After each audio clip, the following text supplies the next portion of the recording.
What's up, guys? We're here today to introduce the Zero Willpower Eating System. In this video, we're going to show you, we're going to kind of like take you behind the scenes and show you what we're actually going to eat this week. Yep. We're going to cook the food, show you how to cook all this food, why we selected the foods that we did for the Zero Willpower Eating System, and why it's important to do things the way that we do it. So Mike, can you start us off? Can you tell us, like, why did you create this whole thing? Why not just like copy someone else's diet? Can you talk about the shortcomings of other diets and why you think this is better? Well, to keep it pretty simple, the Zero Willpower Eating System is cheap. You don't have to spend a lot of money. A lot of people think healthy foods or eating healthy costs a lot of money, and it really doesn't. It's cheap, it's convenient, and it tastes good, and it saves time. So it's perfect for guys like us. Exactly, yeah, and I think that's key because, I mean, there are so many diets out there where, like, theoretically they would work if a person could actually follow it, but, Yeah. I mean, there's so many problems, like we were checking one out, like a few hours ago where, it gave a bunch of recipes where you would have to cook every meal and spend like 2 hours preparing it. Yeah, I mean, I took a while for me just to study it, to try to learn how to cook it, and then afterwards I got one meal.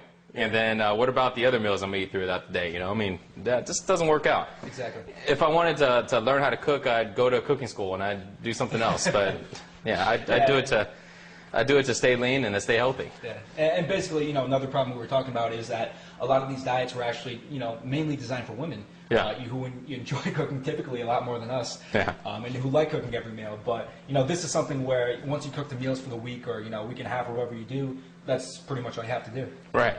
Absolutely. Yeah. Okay. So let's talk about some of the rules for nutrition and for eating. I know you have like 5 rules which you've really emphasized to me, which are super important, like the commandments of nutrition. Yeah. What would you say that those are? It's basically like 5 guidelines. Yeah. And the reason why it's 5 guidelines is because a lot of times you're out there and you're eating, you're like, I don't know if this is good, I don't know if this is bad, and it gets all confusing. You're reading labels and stuff like that. So to keep it simple, the Zero Willpower Eating System consists of 5 rules. If you remember these, you're set. So rule number 1, all meals need to have protein and carbs. And I know you may not be able to see from the camera here, but if you see everything on here, everything consists of just meals of protein and carbs. The reason why it's like that is because protein is needed to build muscle, and carbohydrates is needed for energy. And so every meal consists of it. Now, also, meals need to have a little bit of fat, but the reason I didn't put it as a guideline is because, as you probably all know, most people have a hard time eating less fat. So it's one of those things you're going to get into your diet anyways. But guideline number 2 is all meals need to be low in calories, fat, and sugar. And so this way, we talk about being low, but not no, which means you can't eat calories, you can't eat fat, and you can't eat sugar. You just got to minimize it. Rule number 3 is all meals need to be the size of 1.5 times your fist. So if you look down at your hands, you'll see my hands are medium size, and 1.5 times of your fist would be the portion size. So this way it kind of regulates the amount of calories you eat. Now, for guys that have, I guess, big hands, maybe you can just go with 1 fist instead of 1.5. But on average, 1.5 is a pretty good portion size. I think that one is especially key because I know a lot of diets involve like counting calories and like weighing. Oh no, it's just not practical for the real. Yeah, I don't have the time to count calories, and yeah, it doesn't work out. Rule number 4 is you need to eat about 4 to 5 times a day, and the reason why you need to keep your metabolism going.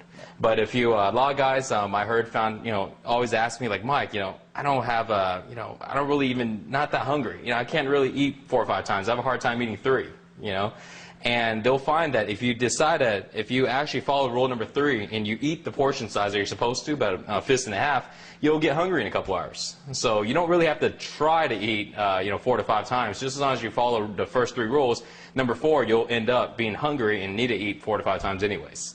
The last rule is basically the 80-20 rule, which means 80% follow the rules, eat healthy, and the 20% you can pretty much kind of eat whatever you want. And this is, it works out because there's a lot of social events, there's a lot of times where you want to relax and, you want to get some drinks, you want to go out, hang out with your buddies, go to happy hour.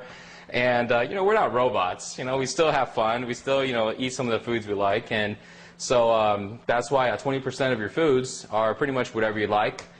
Just keep in mind, though, if you go over 20% or you cheat too much, it's gonna hurt your diet. But again, we do it like that, so it creates like a balance. Yeah, and I think that's key too, because I know a lot of people, when they first get real gung-ho about their diet, they try to get like 100%. Yeah. And that works for 2 weeks, but then after that they lose willpower. And then they're like 100% of junk foods. And yeah, it's all or nothing type of thing. So we want to create like balance. Yeah, I think, that's like the key to the whole system, just to like really minimize the amount of willpower you need. I mean, you were talking about this to me before, where, obviously you still need some, but compared to other diets, this is so much less. Right, exactly. Okay, so let's talk about how this all works, how this all like comes together. What exactly should a meal consist of? How do you assemble one of these meals? Well, this will go into our zero willpower eating system, because the way you assemble your meals is the system basically makes it easy for you to eat your meals, easy for you to carry it around with you. Because a lot of times you'll find out that if you look at the majority of the times that you're actually eating the bad foods, you're going out to eat, it's usually during lunch and it's usually during dinner. A lot of people we find seem to skip breakfast. But with the eating system, the way you assemble it is you create, get Tupperwares, and you create a system to where every meal needs to have the protein and carbs, and you simply go ahead and prep your meals beforehand. And there's ways to do it to where you can keep your food warm constantly without a microwave or without anything. And we can get into that a little later. But basically, it's pretty simple. All you do is just prep your meals, and then you go ahead and bring it with you to work or wherever you go throughout the day. And this way, you have it available. And it actually works out really good because, A, if you don't go out to eat and spend all this money, you end up saving money. So it works for guys who want to be cheap or want to save money, right? I mean, I'm not cheap, but I don't want to spend, tons of money on food all the time. I'd rather spend it on drinking, on that 20%, or other stuff. But also it's convenient because, you don't have to go out and buy food and come back or think, what am I going to eat this meal? What am I going to eat this meal? And also at the same time, it works perfect for lazy guys because if I want food, I want it right now. I don't want to go ahead and drive out, get dressed, drive out somewhere and order and then wait for the waiter to come and bring me my food. It's like, if I want food, I want food like right now.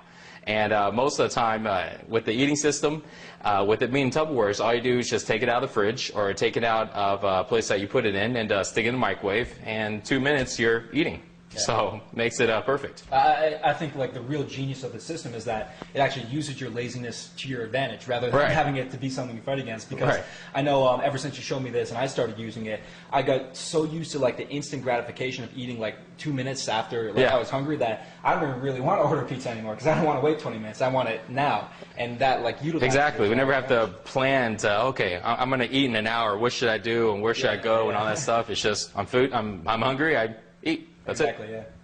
Yeah, and with the cost too, like, because I got so used to this, spending 10 or 12 bucks on a meal seems like absurd to me. I really don't even want to do it, so my cheapness also works to my advantage. Right. And I know it like really revolutionized my diet because, even after I started working out, I struggled with the diet a lot, and I would like be very inconsistent, but this like really changed things for me and made me very consistent with my diet. So let's dive into it. So can you explain what we have over here, the proteins? What should guys look for in a quality protein to put into the Tupperware for the zero willpower system, and why did we select the proteins that we did here? Well, with proteins, basically you want to look for is following rule number 2. Low in fat, low in calories, and low in sugars. And most proteins don't really have a lot of sugar, but you want to make sure on the calories and on the fats. So what we have here is let's start off with the front. So we have beef top sirloin, or basically sirloin. We have the thick cuts, which is about, it's almost about an inch thick, and we have the thin cuts here. The reason why I picked these is they have a little bit of fat, but it's lower than fat than a lot of the beefs. And over here we have salmon. We have tuna. Over here is pork. This is the pork sirloin tips. And we have ground beef here. And with ground beef, what we picked here was actually 97.3, but I think they have 96.3. And what that means is 96% of pure beef and 4% fat. Be careful on that because a lot of times you can go out to the grocery store and you'll find those cheaper ground beefs that are like $1 something a pound, but they're they're all like majority fat. They're like a 73-27 or something like that. 73% beef and 27% fat. So it may be a little cheaper, but you're paying for the fat. Yeah. So Chicken breast, that's always a classic. And sirloin tip, no, I'm sorry.